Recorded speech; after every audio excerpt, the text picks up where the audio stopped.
This is how I did my Skyrim Dragon Priest costume. The mask is a cast resin piece. I epoxied the leather straps to the back. I used some D-hooks. Now I started off with a cheap dollar store Halloween mask. I added polystyrene plastic to get the shape right. Then I added foam and body filler to shape it out to make it look like the Dragon Priest mask. After I got the shape right, I created a mold so I could make a resin duplicate because the one I created is mostly body filler and foam would not be strong enough to hold up to everyday use. The armor, the bracers, the hip armor, all of that is EVA foam. I heat sealed it and then I coated it with plasti dip rubber and then I did a hammered brown spray paint on it and then I weathered it with black acrylic paint.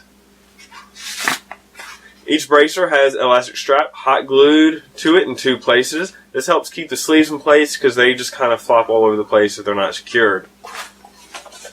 Now all these plates, they are rigged with 1-inch nylon strapping so that way they can flex around and it's not stiff because otherwise it'd be more difficult to move.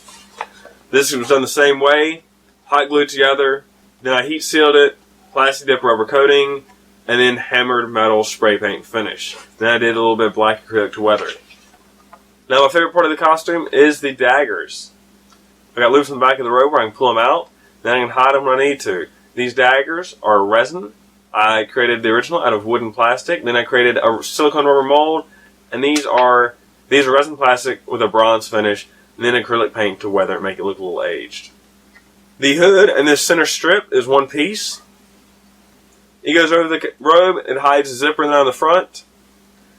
Now what I did on this robe, this is a linen fabric. It comes in off-white color. I dyed it with Rit wine and Rit black dye to get it about the right color. It came out a little light. Unfortunately, when you're dyeing it, when it's wet, it looks darker. You have to wait for it to dry, and unfortunately when this dried, it came out a little bit lighter. One thing I did with all this is that I added some dark paint to the bottom to make it look like it's been used, like it's been worn. Now, I should have and could have weathered the whole thing a little bit more so it looks a little older because Dragon Priest robes are ancient, so they should be really rough looking. I could have sanded it, used a wire brush, done a number of things to really wear it out. Now, the bottom you could use black acrylic paint. I could not find a spray bottle, so I used the black hairspray dye that you see a lot around Halloween. I also did a little bit of a gray color to get it a mottled colors because dirt's not just black. It's blacks and browns and all kinds of colors. So you really want to vary your colors. And you want to kind of hit the robe all over, which I didn't do, but you should to get it that authentic look. Now the belt is a piece of scrap leather. You can find the scrap leather at any hobby store. And I just cut it to fit. The leg armor, again, is the EVA foam. And it's just tied to the belt with leather strings. To actually make this belt, I used Chicago screws and a couple of D-rings from the hardware store. This robe, in essence, is just a sleeveless dress with a zipper down the front. The strips of cloth are just sewn around the collar to get the front and back, and then I've got the cape on the end. The mesh leather cape is strips of leather and brass to make it look like what's in the game. That is sewn directly to the costume. And that is my Dragon Priest costume.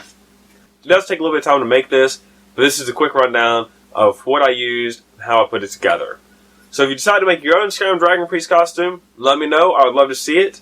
My favorite part of this costume is definitely the daggers. They came out really well. That's it. That's the Dragon Priest costume. Check out my channel. I've got other videos and how-tos. I also have a video that shows you a little more in-depth of how I made these daggers. If you have any questions, let me know. I'd be happy to answer any questions you might have to help you build your own costume. Thanks for checking this out. I appreciate it.